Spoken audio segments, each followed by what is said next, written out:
condensed version of it, but this is the deeper playthrough that Dan was talking about. But one of the things I love about this is the fact that it's located underwater.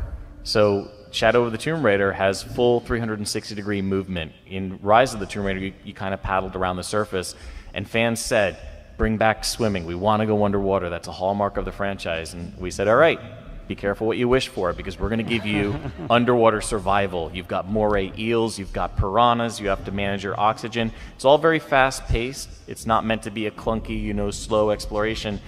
But the idea is that Lara is going into these unfamiliar territories. You have to make your way through very, very narrow crevasses, like down dark tunnels. You don't know what's waiting for you. You don't know if there's a treasure there, a challenge tomb, or you're just going to run out of oxygen. So we add that element of exploration. And in this case, if you have upgraded Lara's breath enough, she can make it all the way to this challenge tomb. Without that skill upgrade, you'd never be able to hold your breath long enough to find this challenge tomb. And she's got a sweet outfit too. That's funny enough, because for the underwater thing is that because people were not used to do that when they start playing Shadow of the Tomb Raider, so they went underwater and there were signs of challenge tomb, but they were all turning back because they were afraid of missing, some oxygen. So it was a very interesting dynamic, and seeing that was for us was like, yes, we got it. People are afraid. Also, we can't talk about a shadow without the lighting aspect. And for us, building Shadow of the Tomb Raider, we said, okay, we need to invest in our lighting technology. So we pushed a lot to make sure that we can bring the most immersive environment as possible. So you can see how lighting is something that talks through the screen, and also underwater there's everything is handcrafted to make sure that we have a very, very immersive environment. Yeah, and Andrea, you mentioned the outfit, that you like that. One of the things that is really actually quite important about this is that it is showing the culture of Paititi accepting Lara, because at first, much like the jungle, Paititi is pushing back against Lara. They don't recognize her as someone coming to try and help. They recognize her as a threat from the outside world. And eventually, through her actions and through her friendships with people and interacting with them in a meaningful, positive way, they begin to trust her and welcome her into the culture and give her, the garb that sort of allows her to move freely throughout there. And I think that's sort of like an example of how we treat the world in general. Paititi eventually will accept you if you're doing the right things, and it recognizes you're trying to help. The jungle, when you first start, is a very dark and foreboding place. And then as you progress and as Lara becomes one with the jungle, as we say, it actually opens up. It becomes lighter, because it is a symbol of the world saying, all right, Lara is fitting into it. It is becoming one with the jungle. Of course, that gives you a lot of great combat advantages, but it's also a measure of that respect that the world is kind of giving Lara. And from a narrative standpoint, also, what's important about Paititi is that it's also a pivotal point for her as she's growing into her role. And this is a pivotal point. Her relationship with that city will actually change her, and you'll feel that as you're going to play the game, that there's emotional evolution for her when she goes there, because she's seeing how these people are living. They see how they're accepting her, because the dress that she wears right now, it's an Incan dress. It's part of the rebel group. She's a part of the rebel group helping against the cult of Kukulkan, of course. We like to do a joke about that, because there's one of the video, the merchant is saying that. It's funny for us because we've been hearing it 10,000 times, but that's what it is exactly. So she's going against this cult, this tyrannical cult, and they helping each other. And that's what the thing about that is, that her relationship with this rebel, with these people, actually is transforming her and helps her from when you play the game the first hour, and then you go in there and you finish playing that part, especially the part that you're seeing, and later on you see that she's actually growing emotionally, and that's very rewarding for those who really care and love Lara. You see that, you see more a human side of her evolving. It's very rewarding. It is the gate to get to Paititi. This is one of the ideas that people from the community had, say, hey, a lot of these cool tombs actually are challenge tombs, and we would like to have, you know, tombs that are much more complex on the main path. And because we had the difficulty, adaptive difficulty in mind, we knew that we could do that. So actually this tomb is on the main path, and it's protecting Paititi. It is hard, but it is cool, and it's epic because it's one of the few, you know, when you look at it, it's one of the few tombs that we have that are open air.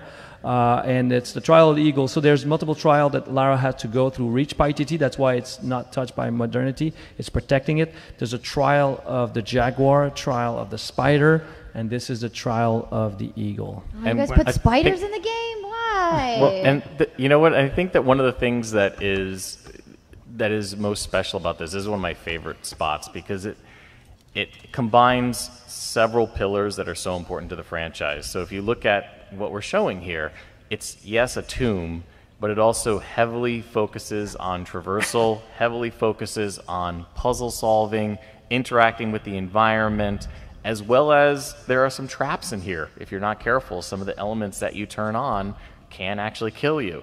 And I will say, if you don't want a spoiler, anytime you see Lara take out her bow, close your eyes, and then just keep it closed for about a 10 count, and then you can open it back up. We won't think you're scared, because there's nothing scary in this tomb, but if you want to solve it by yourself, the bow is going to give you some spoilers if you watch. Yeah, one thing about failing in trial, this is a good example, because in the first place, that map was built by a team we're working with, a great team we're working with, and at some point we were trying to get a very good puzzle. We couldn't do it, so how many times we throw that in the garbage, redo it, and at one point we said, okay, let's bring one of the challenge to put it on one of the puzzle and put it right on the path, and it became one benchmark for all of the other puzzle we made for the game. So I can say the first version of the puzzle was pretty lame. To be honest, it was pretty lame. It always, you know, video games is very hard, you know, and you test a lot of things. And like Mario was saying, it was a team that was building one of the benchmark, what would be like a challenge tomb things, and we were like, wow, man, let's get that and put it there, and it felt right at home with the wind and eagle, so it actually felt right at home, and now people actually love that because it's a great gate. I love that you like indirectly insulted the first guy that worked on this. You're like, it's pretty lame. There's one person right now crying watching this stream, so good job, Dan. I think that this is also a great do lame example. Stuff all the time. Yeah, I think this is also a great example of if you turned off the white markings, just imagine trying to navigate this space without knowing what you could interact with. That to me is where all you guys who said, you know, I think it's like turn off white paint is the group that Dan was talking about earlier. Everyone in that group, this is where you're going to say, maybe just here we turn it on. Just for this one tomb, and then I'll turn it back off, I promise. Exactly. No, always leave it on. Just leave it on. Yes, but this is one of my favorite spaces, just because it shows Lara doing what Lara does best, being a brilliant archaeologist. And it's, you know, there's no combat in here, so you can just take your time. You can figure out how does the world work. You know, we always try and make sure that we have very physics-based puzzles, making the world interact and react in a very believable manner. To Dan's earlier point, making it feel like, you know, the civilization could actually build this using the technology and the means that they had at their disposal. So this for me is just such a great example of what makes Shadow of the Tomb Raider special, because you've got an open air tomb, you've got all this puzzle solving, you've got the culture clearly, you know, shining through here. So I just love this. Got to find another way up. Whoever did this demo makes it look so easy. It was not this easy when I tried it. Do you know, believe it or not, when we are making these captures, so I will say a little insider info for you guys, because you were kind enough to join the panel, we probably go through about 20 to 25 captures before we will actually put it up on screen, because we will sit there, and to do a run through like this where you don't mess up, like, oh, that was so perfect, except Laura's leg just clipped through that rock right there. Sorry. Go back and re-record this 20-minute segment. Oh no. And then we make somebody else cry. That's how I make people cry. Dan makes them cry by saying, your work was crap. But most of the things I say it's crap, it's because I directed it too. You know, it's like the tune before this one, I directed it, and it was crap. But that was you in the mirror talking to yourself. Yeah. Your work is crap. You make that puzzle not lame. No, the real challenge to build puzzle like. What is that?